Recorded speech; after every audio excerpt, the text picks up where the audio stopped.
Hi there, and welcome to another interview. You might recognize this face if you watch my channel quite a bit. I interviewed recently this guy, Brett Smith. Who's he? Well, if you don't know, there is another video, but let's stick with this one because I've asked him back. Something came up in the interview and I'm really interested in, a thing called the pulse cardiac test. So I'm going to ask Brett about that, and then we're going to expand it to metabolic therapy and epiphanies and loads of things. So grab onto your cup of coffee, tea, whatever you're drinking, water with electrolytes maybe, and sit back and enjoy at least 30 minutes with Brett talking about metabolic health. So hi, Brett. Hey, Stephen. Thanks so much for having me back. Greatly appreciate it. That's okay. So just a little précis. We did a brilliant interview. I was so impressed with your own personal story, but because I'm a qualified phlebotomist, I was really interested in this pulse cardiac test. So I warned you about this. I was going to deep dive straight into it. So could you tell us a little bit more about it, please? Absolutely. So basically, and I'll bring it up on the screen, and that will help as a visualization as well here. So I've got Fabulous. A year over year, two different reports that were done on me personally here. And so what the pulse cardiac test is it's a way of identifying the soft plaque, the vulnerable plaque, the plaque that erupts when we have a heart attack. At least 70% of all heart attacks come from soft plaques, as opposed to a core that's not fully settled in a calcified plaque. And I've got a binder with all these different studies that show all of this and everything that I would use when I've sold this test. So I'm a former salesperson of this test, but I first was introduced to it at the Pulse Cardiac corporate office in California. I was a meeting with the founder of the test, who you see the name in the upper right-hand corner, Dr. Doug Harrington, and he created this test over 20 years and then got the NIH to kind of do the final end testing of this, actually here in my state of Wisconsin. And but anyhow, so when my boss was getting his pulse cardiac test read to him, I got to come along because we were on a business trip together out there. And that's how I got introduced to the test. And so what this does is it measures things that doctors and cardiologists have no clue about at all, because it's not in the standard Framingham or other coronary risk calculators that the doctors use. And so it looks at heart disease from what's going on inside of the plaque, what's going on inside of the endothelial damage inside of the artery, and lets you know whether you are still in a progression mode, that you're still accumulating more soft plaque, thus that much more likely to have a heart attack, or if you're actually, this was approved by Medicare here in the United States, that once somebody's had one of these scores, Medicare will pay for it every 3 months, because it shows for the doctor whether the person's still progressing down the disease, or they're making the lifestyle adjustments and everything they need to do to reverse and have the body start healing, thus metabolic therapy. So anyhow, so what we're looking at here, so this is my results, and it's from 5 years ago, because I'm now 61 years old, but you can see up here, Brett at 56 years old. And what happens is, at first, it's a little bit of like a red, a street light, red, yellow, green. Everybody understands that. And what happens is what you would see here, it says an expected score. So me at this time, 6 years ago, I was 56 years old, and for a 56-year-old, you would be expected to have a score of 2.3. I'll come back and explain what that means in a minute. But so there's the green, the normal scores. And if you were a 22-year-old, you would be way over on the far right of the green. So as you age, your score for what is considered a perfect healthy score is going to be a little higher, just because that does happen with age, if that makes sense. Then we get into the yellow area, and then the red, which so this just kind of lets somebody know, here's where we would hope you would be if you have perfect health. And this is where I was.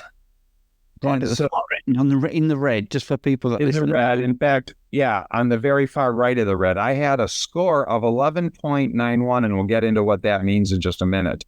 But and at the time, just to put into context with this, so I found low carb in 2018. I did a deep dive, and I decided, I'm going to do this 1/1/19.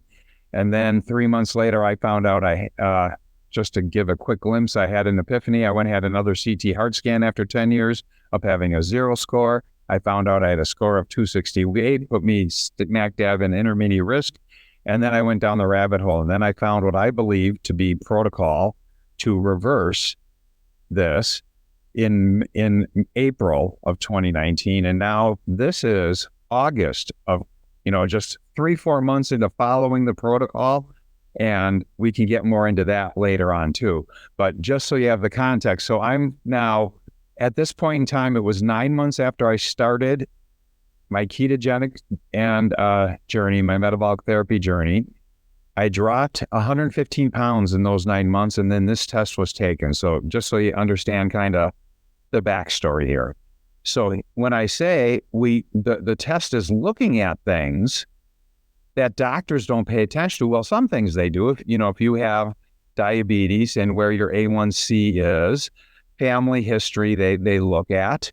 But most of these things that you're looking at here, most people that go through med school don't understand what a CTEC and MCP3, Tasgladin, exotoxin, FAS, interleukin-16. These things are not part of the vernacular of what doctors are taught and what they train on. So, and I'm happy to send you these tests, and I have some videos available that are out on YouTube that walk through what the test is, the studies behind all of it and everything. So what happens here is that because if I would have been in the green, my score would be over here at that 2.4 if I was kind of ideal for my age, or if I was intermediate risk, but I was high risk. And so I was over the 7.5. And so what this 11.9 means, it's an absolute risk number for somebody with this profile and age to have a heart attack in the next 5 years. So a normal score, again, I would have been expected to have a 2.3% chance of having a heart attack. Even if you're a perfectly healthy 56-year-old person, there's still some risk. Things can change in the next 5 years. But I was not considered a perfectly healthy specimen at that time. So instead of a 2.4% chance, I had an 11, almost a 12% chance of having a heart attack in 5 years, which is 5 times what my expected score should have been had I been a perfect score. So based on the American Heart Association and College of Cardiology's, I am considered a high-risk individual, but I might not have been a high-risk individual in the normal Framingham and other risk calculators that are out there. So instead of measuring guesstimates based on risk factors, this is actually measuring the actual disease, and then based on 20 years of studies and research, able to quantify it into this is your actual risk of having a heart attack in the next 5 years. So that's what it's about.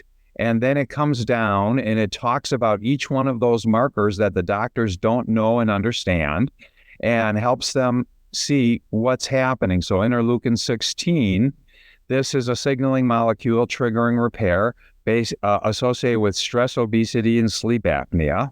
The MCP3 recruits monocytes and macrophages and for foam cells to try to clean up damage from to cells and lipids and cellular debris. The exotoxin, I don't have to read each and every one of these things to everybody, but it's measuring what's physically going on where the damage is in the body. Now, the one thing also, just caveat with this is it's measuring, this is soft plaque as measured through blood. It's not a CT heart scan of looking at the calcified plaque in your 4 coronary arteries or in your carotid arteries. This is if you're doing a CIMT type of a test where you're just measuring thickness and amount of plaque in certain locations. Because this is from the blood, so other medical conditions like peripheral artery disease, and even for most men who are using the little blue pill, that's from having plaque down in other parts where blood sensitivity is supposed to be flowing. So this is really a measurement of what's going on through your whole arterial system. It's not just specific to here's your calcium score for your left descending artery. Okay, so it's a macro view of what's going on with the body, but the results and the absolute risk and relative risk are associated to, brought back to the risk of a heart attack. So are you following me? Yeah, yeah, I am actually, and I think you said you didn't want to talk too much about it, but I do think, just looking at what we got there, we've got hepatic growth factor. So we've got tissue remodeling and repair, which is definitely something that doesn't really get looked at. And your score is huge. You see, so that would be missed. We're looking at this tissue remodeling and repair, which is so essential, especially from the liver.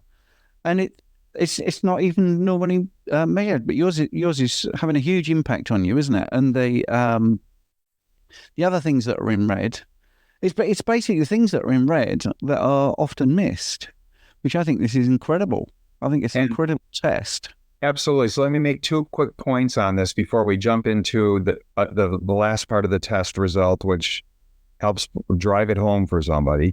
And then I'll show a year-over-year result. But let me just make 2 quick observations. One, do you notice on what's being studied in here and the measurements of what we're looking at, along with family history and A1C?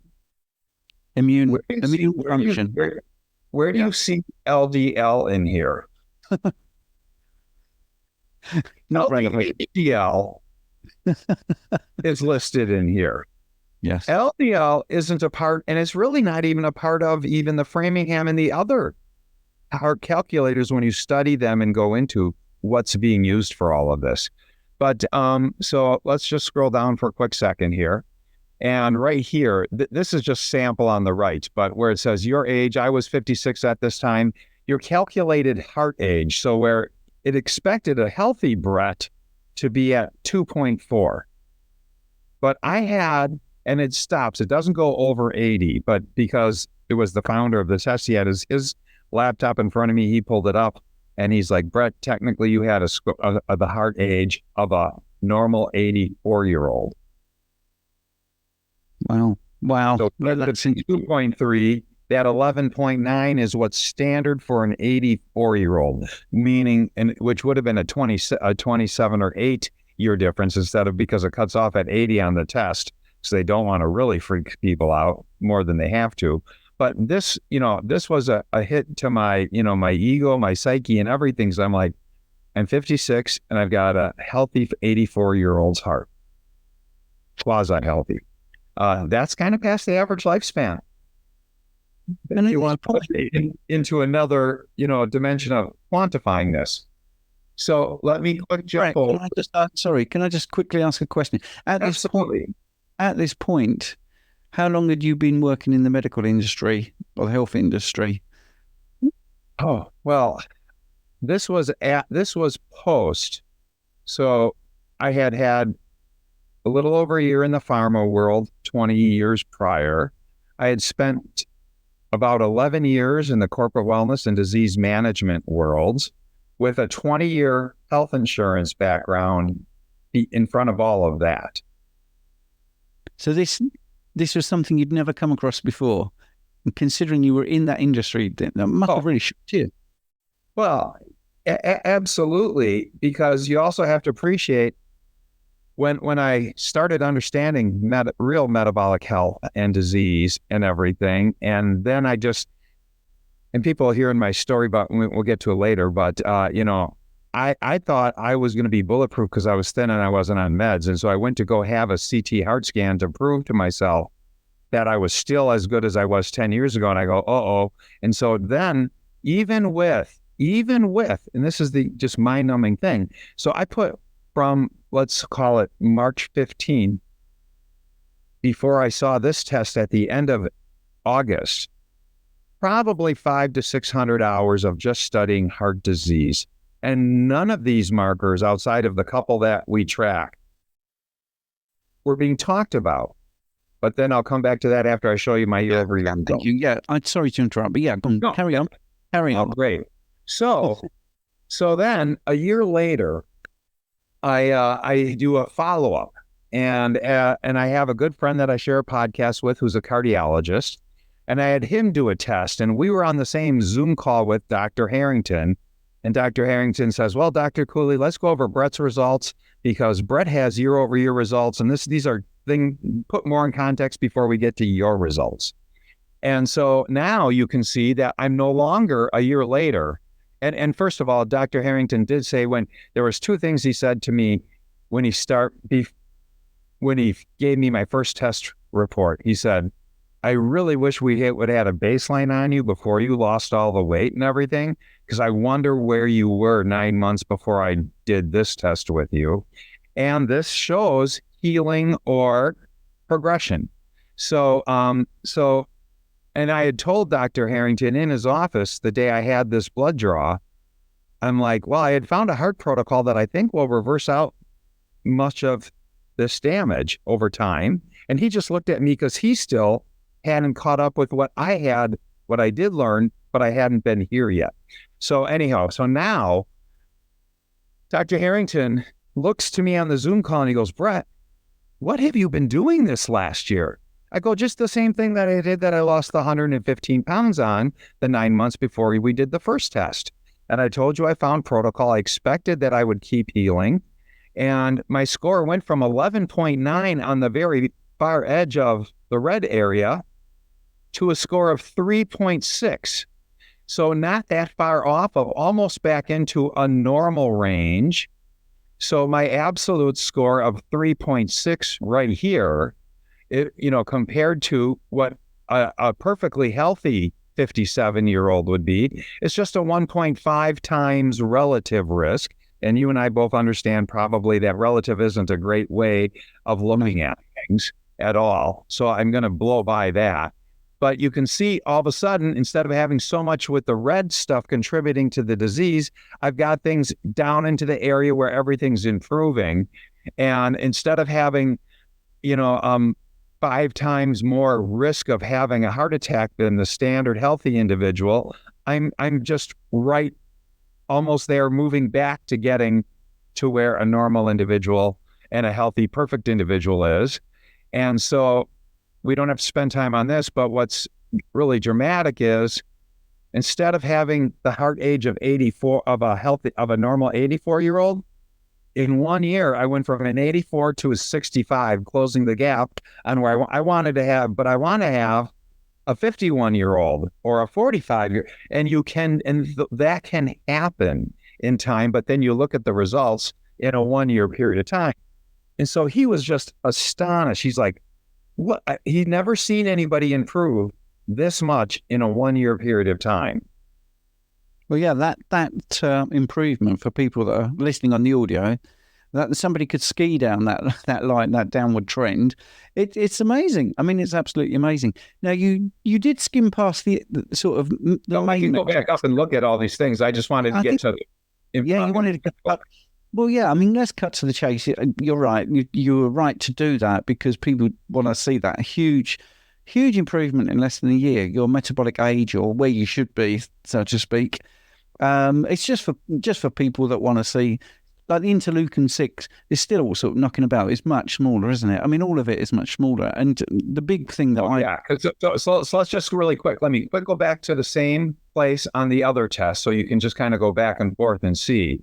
So yeah, the interleukin-6, instead of being at 62 into the red, so the higher the worse, is down to 18. The MCP, green 21, so in a good area, still right there. The exotaxin went from 36, I halved that marker, down to 19. The CTAC, which was good, is still good. And yep. And the other, markers that weren't great, that were leading to the score, the FAS at 49 went down to 12. Wow. And that prevents cell death, by the way, just for people that are not able Right. to read the screen and listen on the audio. So that's good.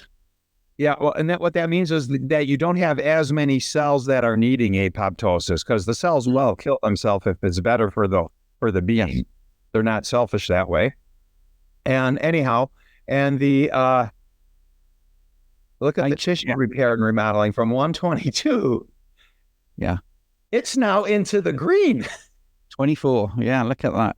That's the hepatic growth factor. Not 24 red, 24 past zero into the green.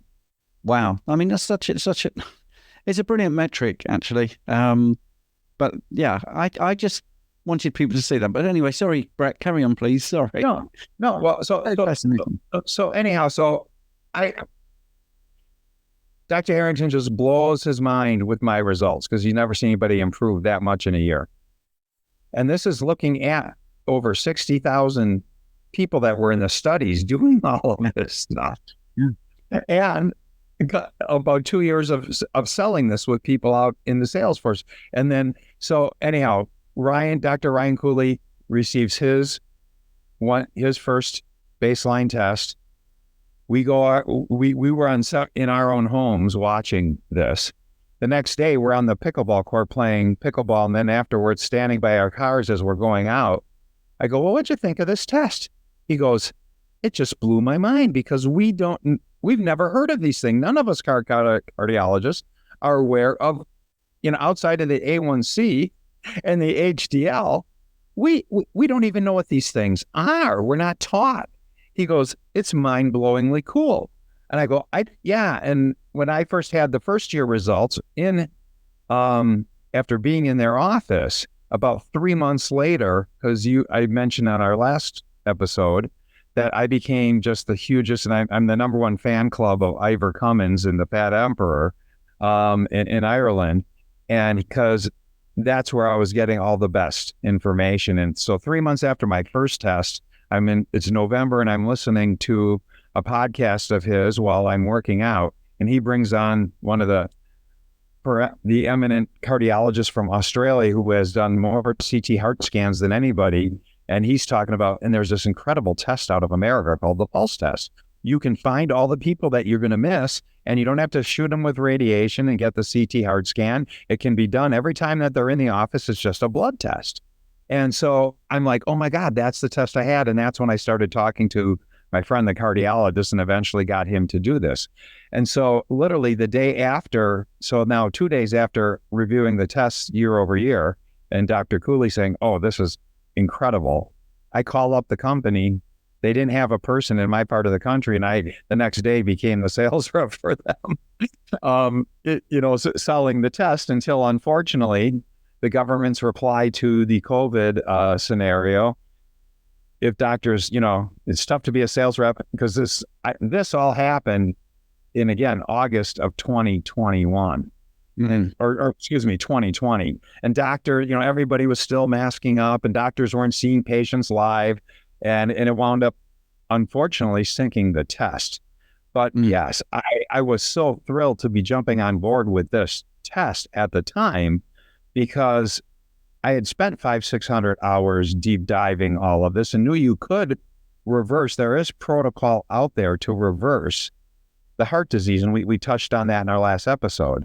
But I'm like, here's how you track it. Here's how you find people. You do one of these when everybody's 40 years old. You do it every 5 years. No radiation. It's just, it's a no-brainer. I mean, don't you think? And I can stop sharing that now. Yeah, it's brilliant. I mean, is this the test you were talking about when you use the phrase, you can show it's a healing process or a disease progression? Was this the test you mentioned? This is it.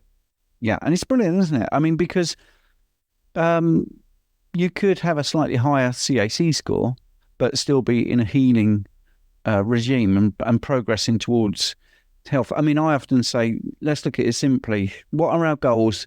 Well, we get the CAC score. Mine's 639 when I had mine tested when I was high carb. What are our goals? Well, the first thing is to stop the progression.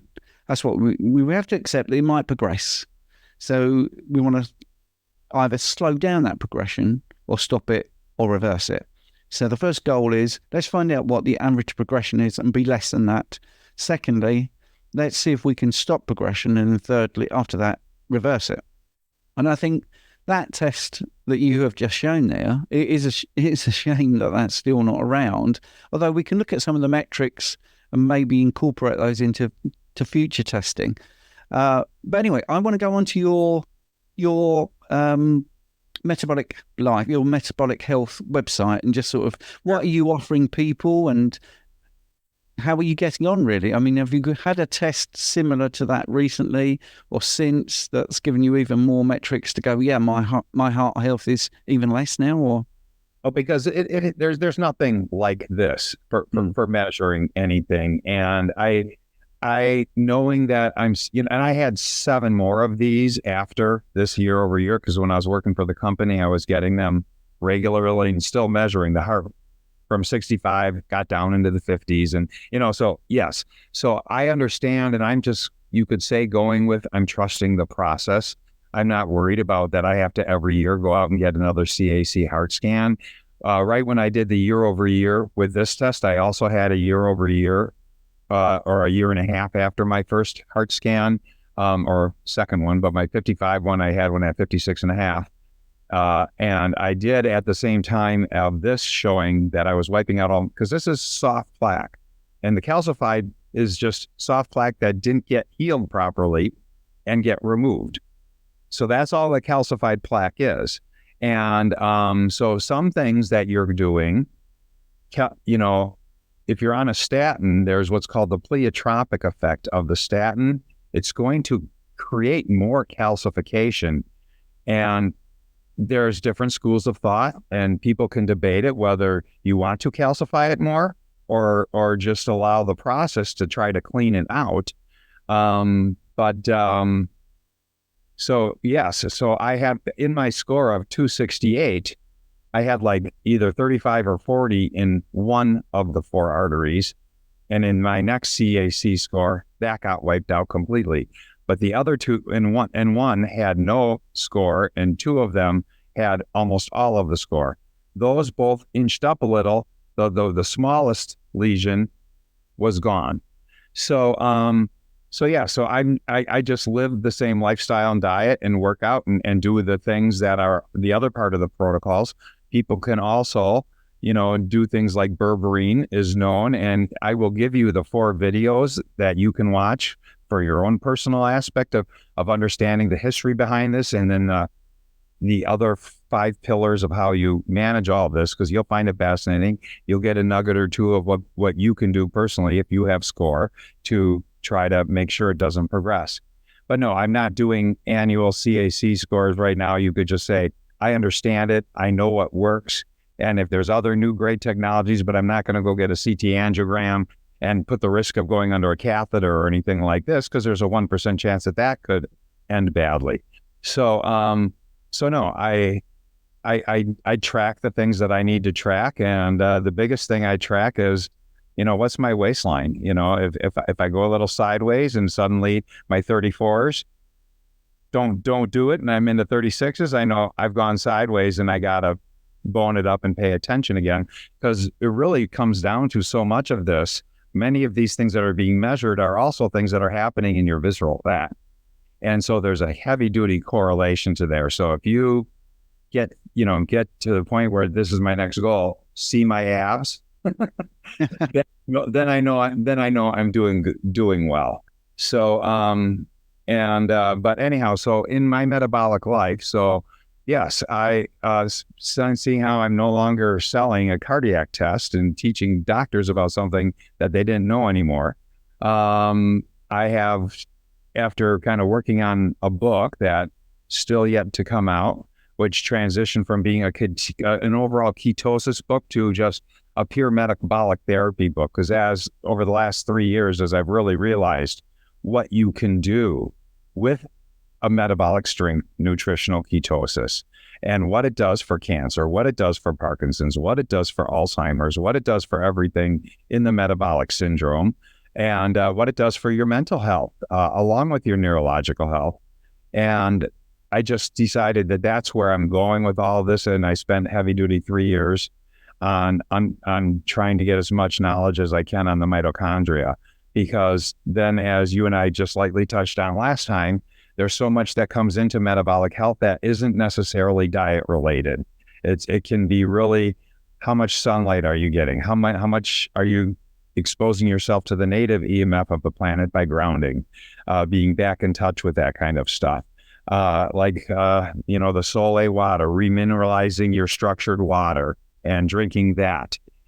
So, because there's so much that creates insulin resistance in the body from improper sleep. And I sold Ambien when I was in pharmaceutical. That was my lead drug, plus 2 cardiovascular drugs of blood pressure and Plavix. So, I've got a long background in this, and I'm saying, don't anybody take what I say. Go look up what I say and see if it backs up and it holds up, because I don't trust anybody. Well, yeah, after 20 years in the industry and not seeing some of these really basic parameters, I don't blame you. I mean, I'm like that. I fell for everything in the food guidelines, hook, line and sinker, until I got to age 50.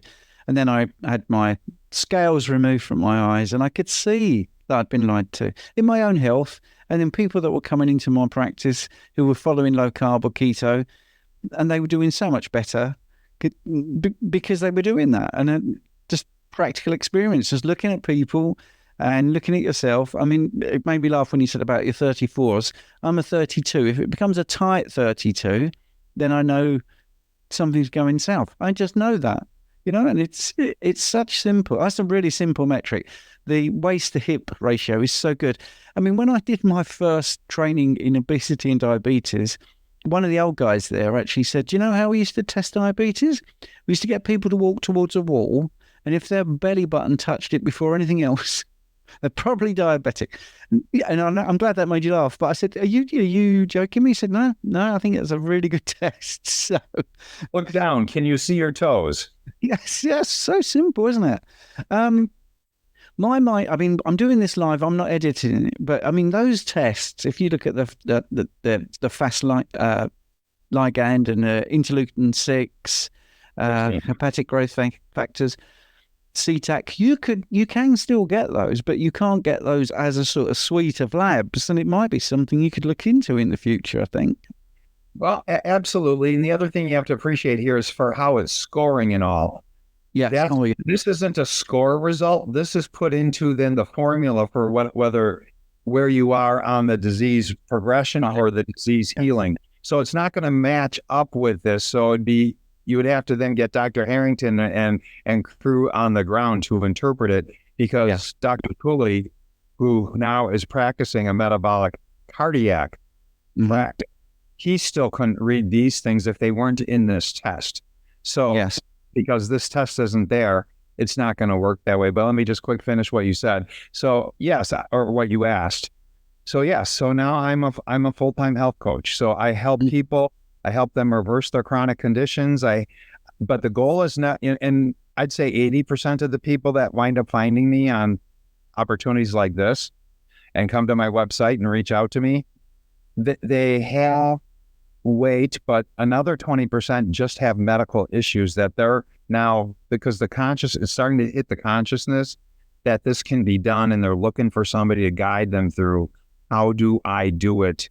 And the other thing that happens a lot with my clients, that I'm just finishing up a sugar and food addiction training right now, because even when people know it and they know what's going on, they might still need somebody to help them to get over the humps, reverse the habits, and do what they need to do, because you got to know what your why is, and this is serious stuff, and you have to be able to pay attention. Because one of the things that I talked to about the person on the very first, because I offer a free 1-hour consultation, and I say, I have to understand before you start something, and before you start something, you need to understand what medications are you on, because your body's going to rapidly heal as you move into this physiologic state and stay there long enough to wind up becoming fat adapted.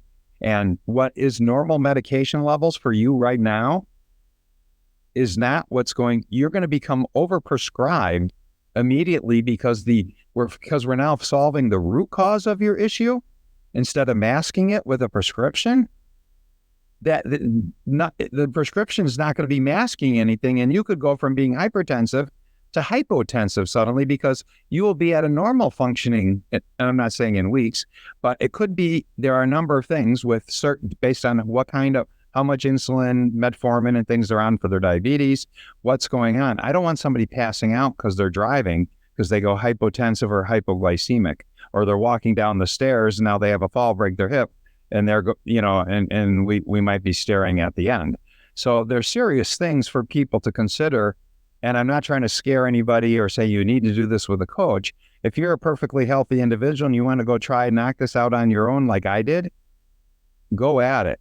But if you have some serious concerns, you want somebody who can give you the advice to make sure that you're checking your blood sugar. So you're checking your blood sugar or your blood pressure cuffs, and then can give you the letters or the emails or tell you, here's how you explain what's going on with your doctor, because you're going to have to be titrated down and might come off of these drugs really quickly. And I've had clients who I have one client, just as an example, who in 5 weeks reversed 20 years of rheumatoid arthritis.